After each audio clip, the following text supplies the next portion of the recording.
ГСП онлайн. Городские новости сейчас. Ежегодно уже в 5-й раз православная служба милосердия собирает и дарит сладкие подарки к Рождеству. Их преподносят самым разным людям. Естественно, адресатов много.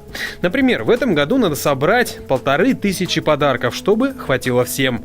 Сейчас есть около 500 с хвостиком. Цель – подарить ощущение праздника всем, чтобы его почувствовал каждый. И мы хотим поделиться с людьми, с теми людьми, которые по каким-то причинам не смогли. Если это больница, потому что они болеют, и для них праздника нет, и им очень уныло, и нам бы хотелось их поддержать. Это психоневрологический интернат, который уже с сентября начинают звонить и спрашивать у воспитателей, а к нам придут сестры, а нас поздравят, а подарок принесут. Вот. Это дети в больницах, которые находятся, это люди бездомные, которым помогаем, и это подопечные. Горожане также могут помочь и стать частью новогоднего волшебства. Как это сделать?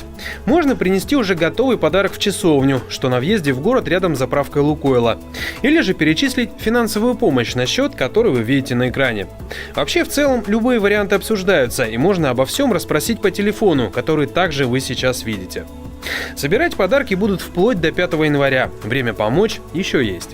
Кстати, в этом году служба милосердия организует рождественское чаепитие для своих подопечных в одном из кафе города. Праздничный стол и теплая компания. Рождество как-никак.